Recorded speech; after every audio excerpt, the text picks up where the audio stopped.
So hello guys, आप सब कैसे हो? मैं अभी ठीक हूँ। ओके, सो आज का टॉपिक है कि मेरा एक्सीडेंट कैसे हुआ था।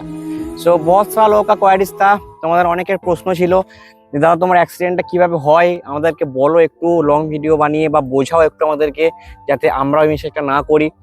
তো সমস্ত রকম বলবো যে আমার মিস্টেক কি ছিল বা কি ব্যাপার ছিল, কিভাবে অ্যাক্সিডেন্টটা হয়েছিল, সমস্ত রকম আজকে ভিডিওটাতে বলবো। ওকে, সো চলো শুরু করি, বাইক থেকে নামা যাক, কারণ বাইক চালানো তো আমার বন্ধ, অলরেডি 6 মাস বাইক চালানো বন্ধ আমার।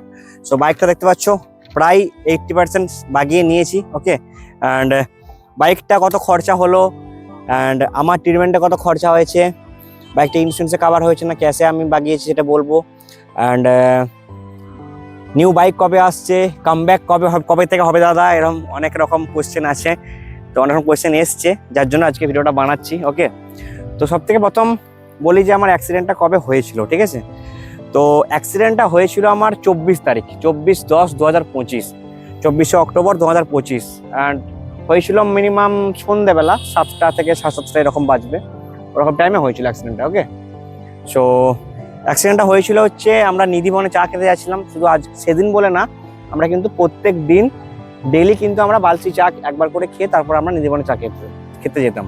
কারণ ভাই ছেলে জানো যে সন্ধ্যেবেলা তাদের চা না খেলে বা চায়ের আড্ডা না দিলে তাদের কিন্তু দিন ভালো যায় না। ঠিক আছে, সব বন্ধুরা আসবে, চায়ের আড্ডা দিতে হবে, একটা আলাদা রকম ফিলিংস। আমরা ডেইলি সেম কথা বলবো, সেম মানুষ, সেম জন, সেম জায়গা, বাট ওই একটা ট্রিটমেন্টের একটা সারাদিনের মানে উল্টাপাল্টা ভাবনা চিন্তা এইসব হেডেক নেওয়ার পরে সন্ধ্যাবেলায় কিন্তু একসাথে বসে চা খাওয়াটা কিন্তু একটা ট্রিটমেন্ট আমাদের ছেলেদের। ওকে, সো সেদিনও আমরা যাচ্ছিলাম চা খেতে নিধিবনে, অ্যান্ড ডেট ছিল বললাম 24 তারিখ, টাইম ছিল মিনিমাম 7টা 7:30 এরকম হয়তো বাজবে। ওকে, অ্যান্ড অ্যাক্সিডেন্ট স্পটটাও আমি দেখাবো, অ্যাক্সিডেন্টটা কোন জায়গাতে হয়েছিল, কিভাবে হয়েছিল, সমস্ত রকম তোমাদেরকে দেখাবো আজকে ভিডিওতে। ঠিক আছে, তো বললাম ডেট ছিল, ওই বললাম ডেটটা বললাম।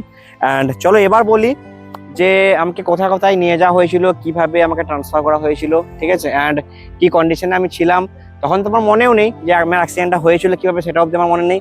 অ্যান্ড কোন হসপিটালে নিয়ে গেছিলো বা কি ব্যাপার আমার কিছুই মনে নেই, অ্যাক্সিডেন্টটা কিভাবে হয়েছিল সেটা অবধি আমার মনে নেই এখন অবধি।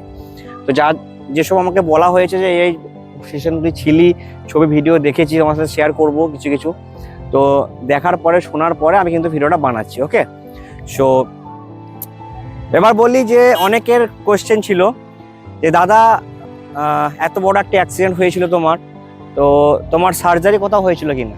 তো আমার ভাই হাতে পায়ে কোথাও ছেঁড়া যায়নি, শুধু পায়ের আঙুলগুলো এখানটা একটু গেছিল এই জায়গাটা। ঠিক আছে, আর কোথাও আমার ছেঁড়াছুড়ি যায়নি, বাকি মানে সব সমস্ত রকম ছেঁড়াছুড়ি কোনো রকম যায়নি, গিয়েছিল শুধু চোখের এখানটার থেকেই আমার কিন্তু মাথার চার দিকে কিন্তু ব্লাড ক্লট জমে গেছিলো, যেটাকে হেমাটোমা বলে, দেন হ্যামারেজ হয়ে গেছিলো আমারও। ঠিক আছে, যদি এখানটা ফেটে যেত এই জায়গাটা টেম্পোরাল বোনের এখানটা, আরে আমি তোমাদেরকে সেই নার্সিং এর টার্মগুলো বোঝাচ্ছি, কারণ আমি নিজেও তো নার্সিং করেছি, মাঝে মাঝে টার্মগুলো বেরিয়ে গেলে একটু অ্যাডজাস্ট করে নিও। তো নার্সিং করেও কিন্তু আমি একজন রাইডার হয়েছি ভাই, কারণ নার্সিংয়ে আমার মন বসে, নার্সিং যখন পড়তাম তখন আমার মন বসতো না, শুধু মনে হতো যে এই জিনিসটা আমার জন্য না। তো ওই জন্য ব্যাঙ্গালোর থেকে নার্সিংটা কমপ্লিট করে আমি কিন্তু আমার প্যাশনটাকে ফলো করছি। ঠিক আছে, অ্যান্ড এটা আমি চেয়েছিলাম যে আমার প্যাশনটা আমি ফলো করি, টাকা পয়সা যা আসবে পরে সেটা পরের ব্যাপার, বাট 2 বছর 3 বছর যে আমি খেটেছি সেটার দামটা কে দেবে ভাই। যাই হোক, তো আস্তে আস্তে গ্রো হচ্ছে আমার চ্যানেল অলরেডি ডাউন ছিল, 1.5 বছর ডাউন ছিল, এখন আস্তে আস্তে উঠছে। অ্যাক্সিডেন্টের পর থেকে ভিডিও ছেলে দেখছি, 2-1টা ভিডিও ভাইরাল হয়ে যাচ্ছে, নন্দী মোটর ব্লগসের কথাটা বলছি আমি আর কি।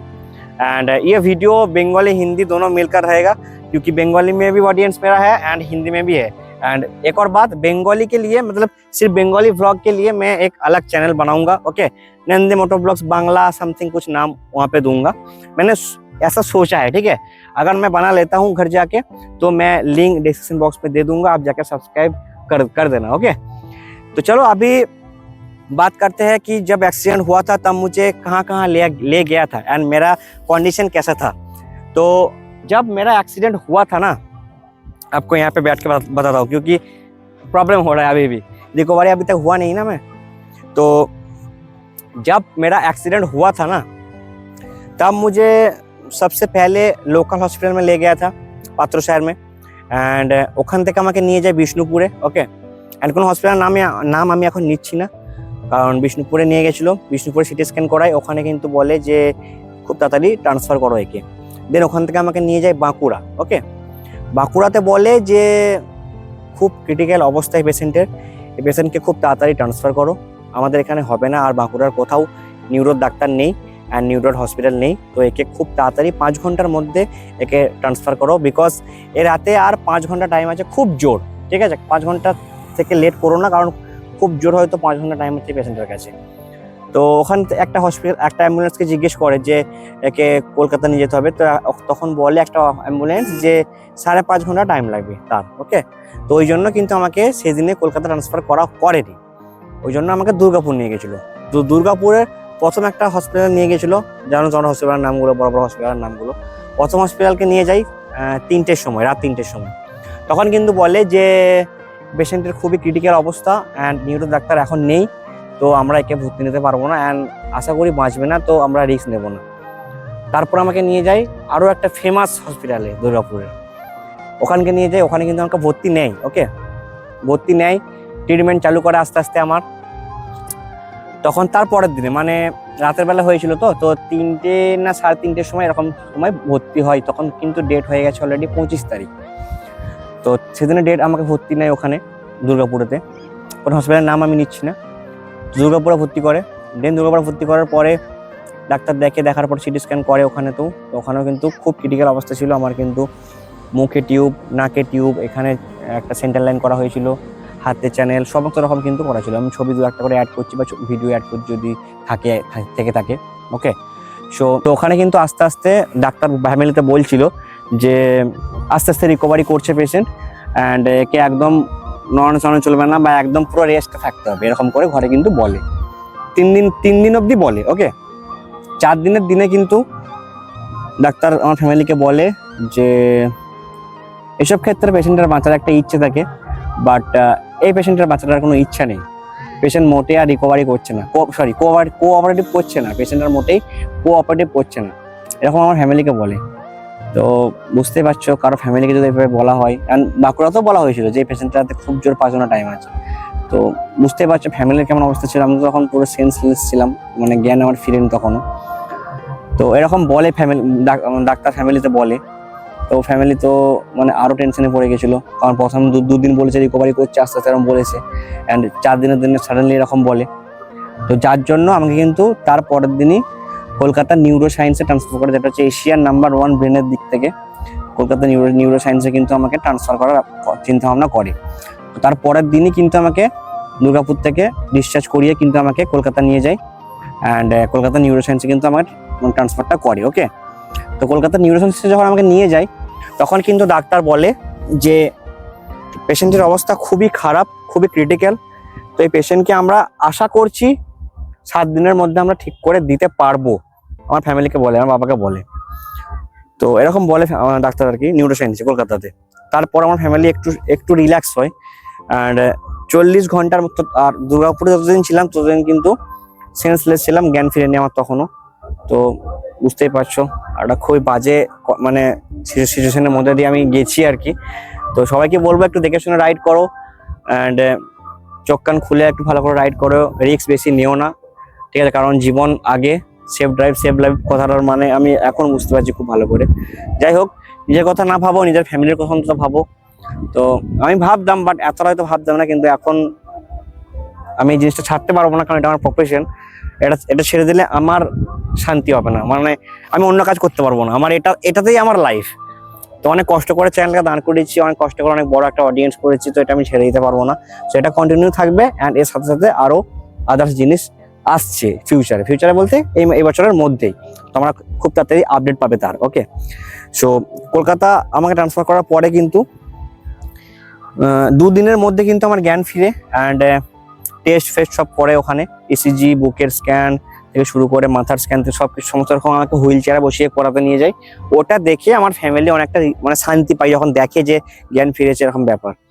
সো এই দিনগুলো খুবই একটা বাজে সিচুয়েশন গেছে, আমার সব বন্ধুরা দেখতে গেছিল আমাকে অ্যান্ড স্পেশাল থ্যাঙ্কস আমি একজনকে বলবো, সেটা হচ্ছে সৌভিক দা। অনেক অনেক ধন্যবাদ তোমাকে, কারণ সৌভিক দা পুরো ব্যাপারটা করেছে। সৌভিক দা কে মানে আগে তো আমি অনেক রেসপেক্ট করতাম, আমার একটা দাদা হয় আর কি সম্পর্কের, যেখানে আমি কামারপুকুর যেতাম। তো সৌভিক দা এইবারেও আমার পুরো জিনিসটা হ্যান্ডেল করেছে, মানে সব সমস্ত রকম দেখে শুনে দিয়েছে।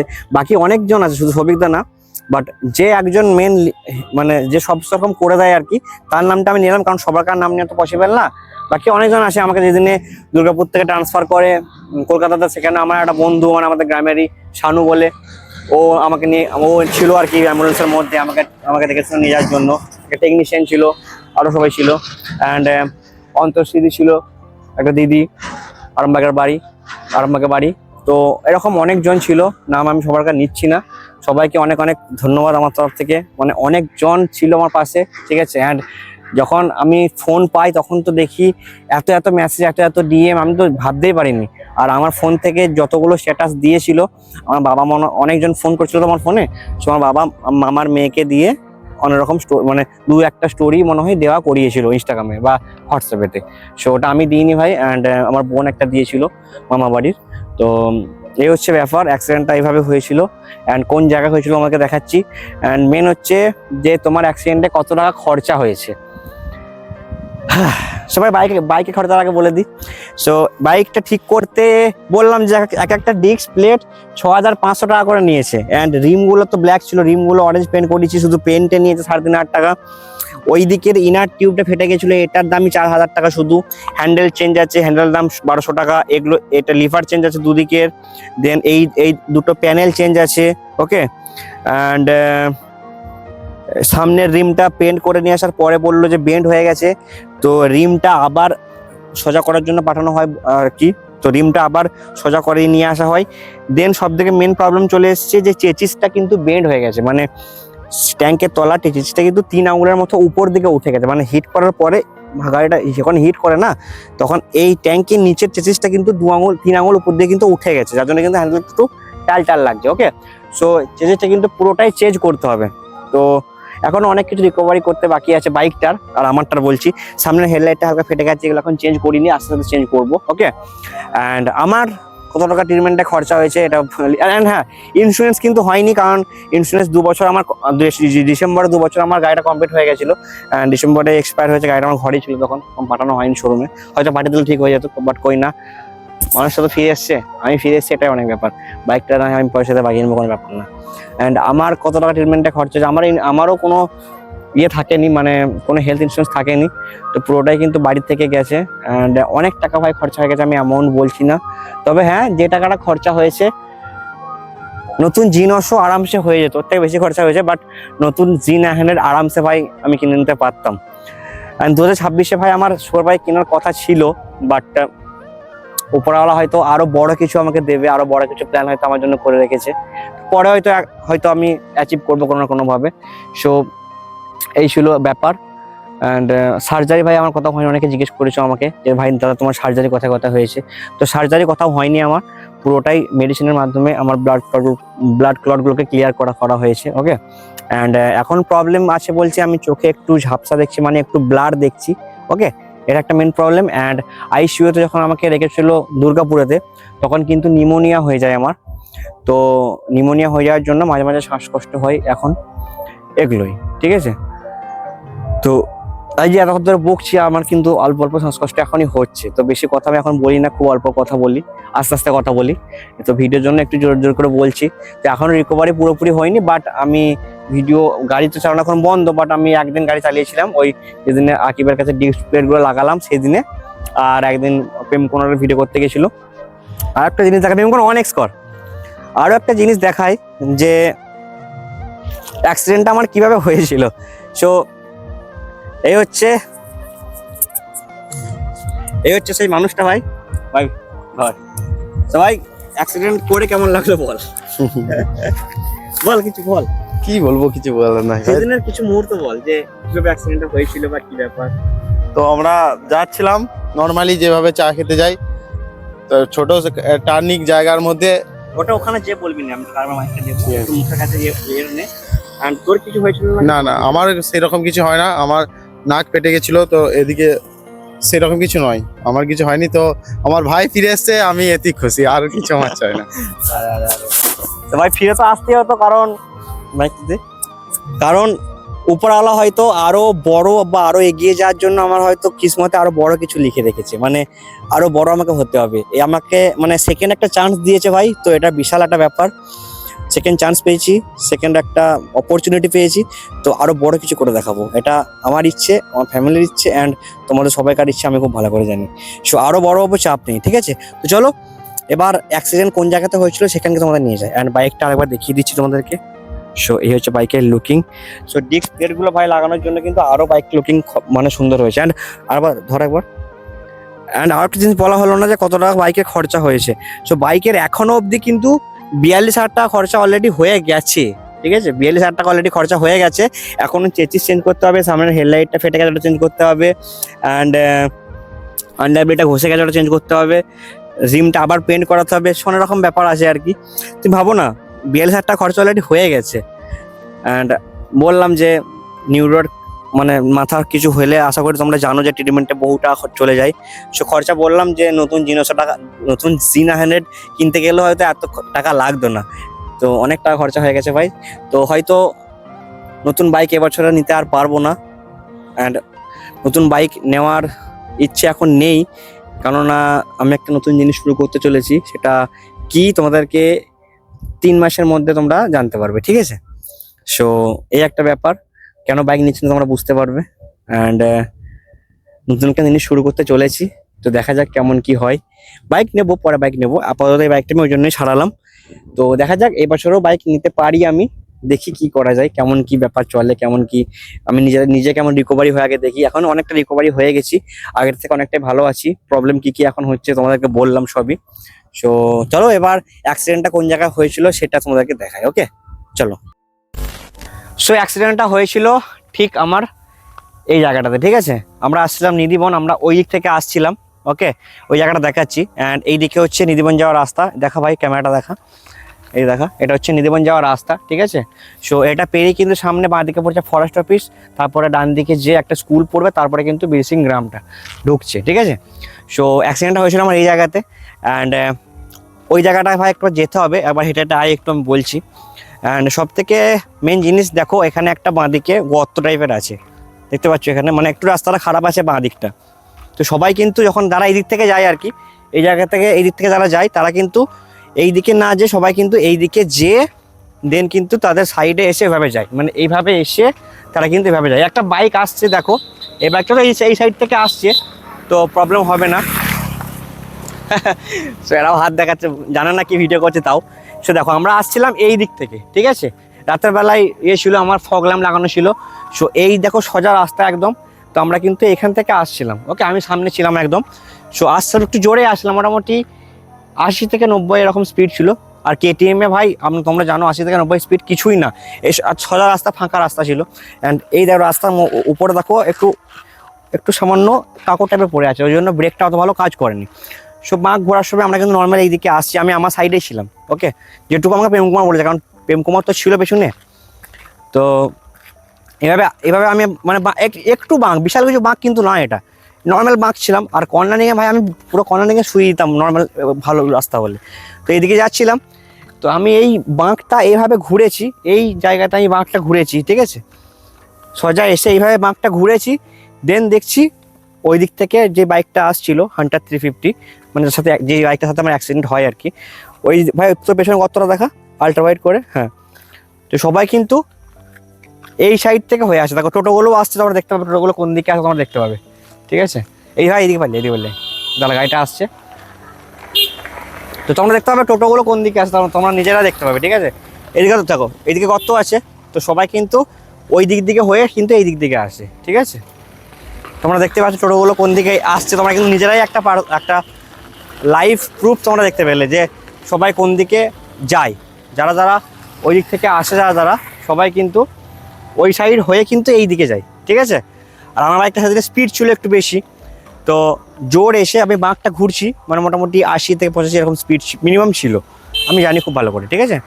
সো বাঁকটা এভাবে ঘুরেছি, ঘুরে দেখছি আমার সামনে পুরো বাইকটা। সো এখানে কারো দোষ আমি দেবো না, কারণ রোড যদি এরকম থাকে তাহলে কি সাধারণ মানুষ কোন দিকে যাবে, কি করবে তারা?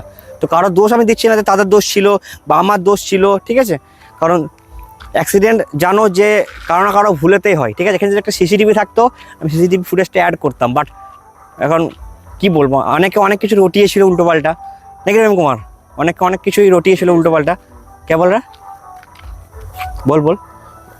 তুই যা माइक दूंगा। अच्छा তুই যখন হসপিটালে ছিলি অনেক সবাই বলছিল যে ওরই দোষ, ও নিজে ওর বাইক চালায় তো অ্যাক্সিডেন্ট করেছে। আমি বলতে চাই, আমি আমার ভাইয়ের পেছনে 2 বছর ধরে বাইকে বসে আসছি, আমি জানি ও কীভাবে চালায় বা কীরকম কতটা ভালোভাবে চালায়। ও এমন না যে কারো পেছনে যে হঠাৎই নিজে গুঁজে দেবে, এমন না।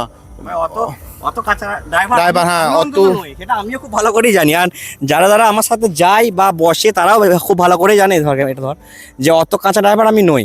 অ্যান্ড অ্যাক্সিডেন্টটা কীভাবে হয়েছিল আমার তো মনে নেই, তো প্রেম কুমার আরও একবার ভালো করে বুঝিয়ে দেবে তোমাদেরকে। সো কারো দোষ আমি দিচ্ছি না, কারণ যার সাথে অ্যাক্সিডেন্ট হয়েছিল আমার তারাও আমাদের ওখানেরই বাড়ি লোকালে, তারাও নাকি ওখান থেকে ফিরছিল যেখানে আমরা চা খেতে যাচ্ছিলাম। সো এখানে বাঁকটা দাঁড়ানো কিন্তু আমাদের উচিত হচ্ছে না, একটু পালিয়ে ওইদিকে, কারণ ভয় লাগছে না, এই জায়গাটা অ্যাক্সিডেন্টটা হয়েছিল ওই জন্য আর একটু বেশি করে ভয় লাগছে। সো যাদের সাথে অ্যাক্সিডেন্ট হয়েছিল ভাই বাঁক আছে, তাদের ভাই বাঁক আসছে ভয় লাগছে, ভাই ট্র্যাক্টর আসছে ভয় লাগছে, বিশাল ভয় লাগছে। সো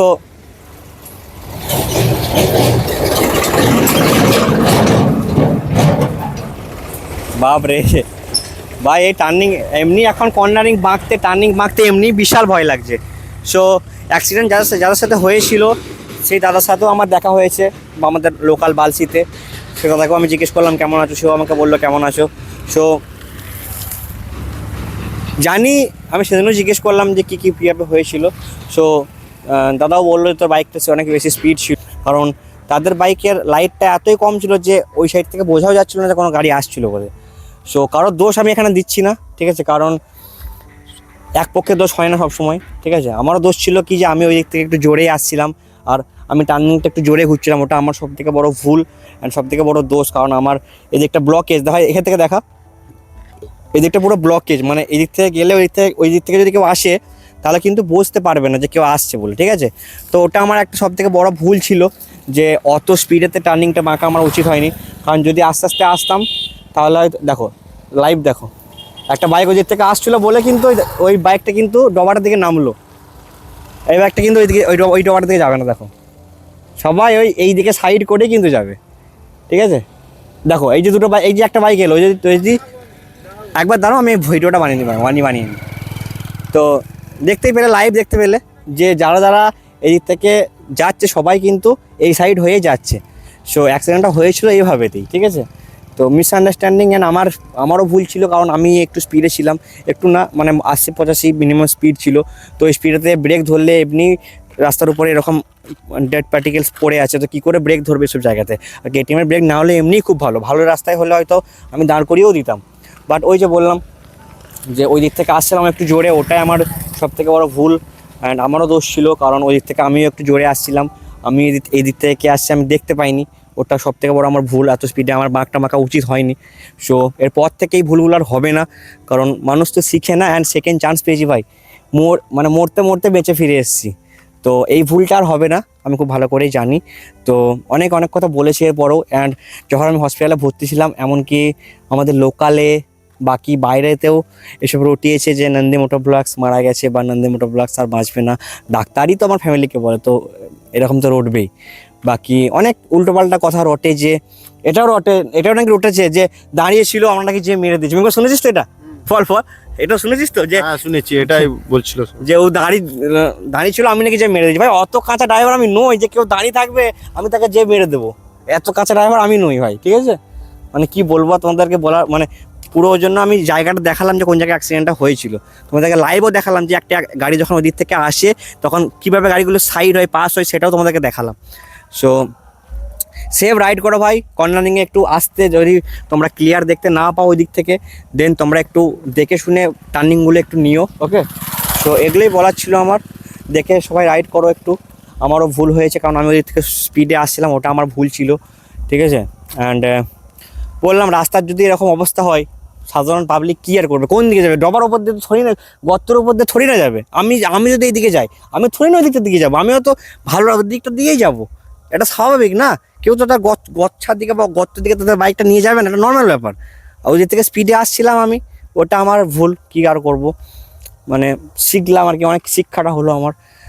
সব থেকে ভালো যে হ্যাঁ বিশাল আমার কন্ডিশনটা একটু বেশি সিরিয়াস হয়ে গেছিলো, মানে বললাম না ডাক্তার অবধি হাত তুলে দিয়েছিল যে একে আর পারবো না বাঁচাতে।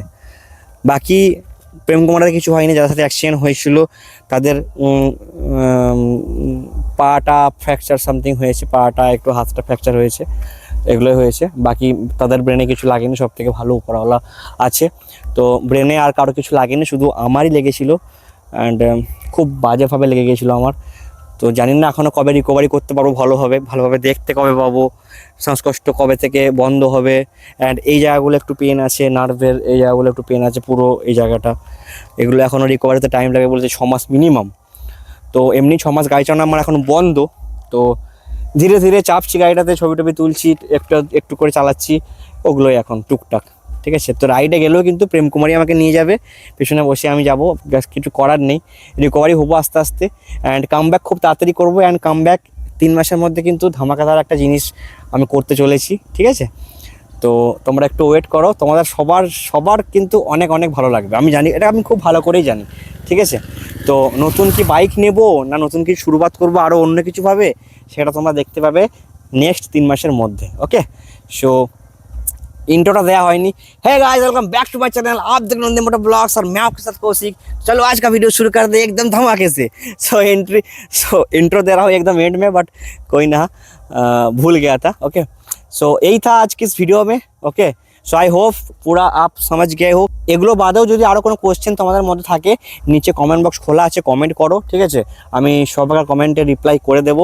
অ্যান্ড ভিডিওটা যদি কেউ শেষ অবধি দেখে থাকো তাহলে ভাই অসংখ্য ধন্যবাদ তোমাকে। ঠিক আছে, অ্যান্ড খুব ধন্যবাদ এত সাপোর্ট করার জন্য, অনেক ধন্যবাদ ভাই। কারণ অ্যাক্সিডেন্টের পর আমি যা মেসেজ দেখেছি ইনস্টাগ্রাম, ফেসবুক অ্যান্ড হোয়াটসঅ্যাপেতে, আমি তো অবাক যে ভাই এতজন আমাকে ভালোবাসেন, এতজন আমার কেয়ার করে। অ্যাটলিস্ট একটা মেসেজ তো করেছে, অনেকজন আমার বাড়ি অবধি এসছে। তো তখন তো আমি চিনতাম না, যেদিন আমাকে ডিসচার্জ করে বাড়িতে নিয়ে আসে, আমি তারপরেও আমি কিন্তু কাউকে চিনতে পারি না। আমার মেমোরি এতটাই কমজোর হয়ে গেছিলো যে কে আসছে আমি তাকে চিনতে অবধি পারিনি। তো তার জন্য অনেক সরি। ঠিক আছে, তো এবার থেকে চিনতে পারছি সবাইকে।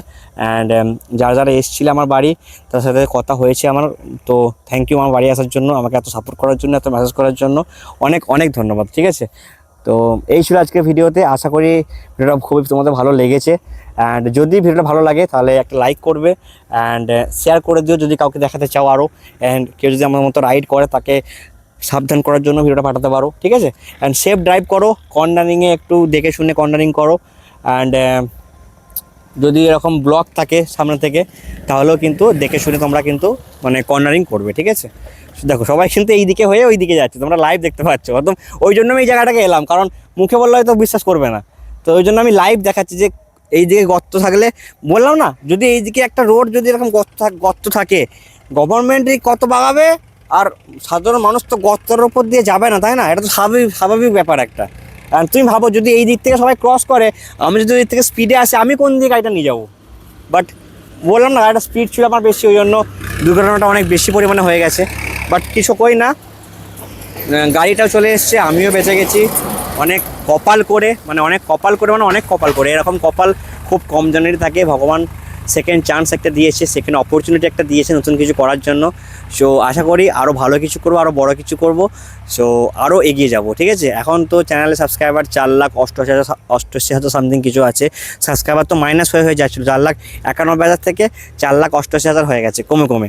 সো এখন আস্তে আস্তে এবারে চ্যানেলটা গ্রো হচ্ছে, তোমরা সাপোর্ট করো অনেক তাড়াতাড়ি। সো আশা করি ভিডিওটা অনেক বড় হয়ে গেছে, তো আশা করি আরও বড় হবে চ্যানেলটা। 1 মিলিয়ন আমাদেরকে নিয়ে যেতে হবে, 1 মিলিয়ন বাই সাবস্ক্রাইবার করতেই হবে। ঠিক আছে, সো চলো ভিডিওটা লাইক করো, সাবস্ক্রাইব করো, শেয়ার করো অ্যান্ড কমেন্ট করে দাও একটা সুন্দর দেখে, কোথা থেকে দেখছো, কী নাম তোমার বা কী ব্যাপার, আমাকে একটু কমেন্ট করে জানিও। ঠিক আছে, অ্যান্ড ভিডিওটা কেমন লাগলো অবশ্যই কিন্তু কমেন্ট করে জানিও। সেকেন্ড লাইভ পেয়েছি ভাই, সেকেন্ড চান্স পেয়েছি, তোমরা একটু দেখে শুনে রাইড করো অ্যান্ড ফাস্ট চালাও, বাট দেখে শুনে। ঠিক আছে, কারণ ভাই এসব বাইক থাকলে ফাস্ট এমনিই যে কেউ চালাবে, আমি খুব ভালো করে জানি। কারণ এই বাইক ভাই মিনিমাম 6টা গিয়ার 70-80 মিনিমাম যেতেই হবে। এটা এই বাইকটা ধর্ম, নাহলে বাইকটা মনে হয় না 70-80 বাইকটাতে কিছুই না। এই যাবে একটু যাবে 70-80 উঠবে, একটু যাবে দাঁড়িয়েও যাবে, এত সুন্দর ব্রেকও। বাট সেটা নর্মাল মানুষ যদি সুপার স্প্লেন্ডার এসপি চালায়, তারা থোড়ি না বুঝবে যে ব্রেকিং পাওয়ার কী হয়, ইঞ্জিনের পাওয়ার কী হয়। তারা না চালালে কোনোদিন বুঝতে পারবে না। সো ভাই কী আর করবো। সো এই ছিল আজকে ভিডিওতে। আর যদি তোমাদের কোনো ডাউট থাকে, সমস্ত রকম ক্লিয়ার আমি আপাতত করলাম তোমাদের। ঠিক আছে, সো এই ছিল আজকের ভিডিওতে।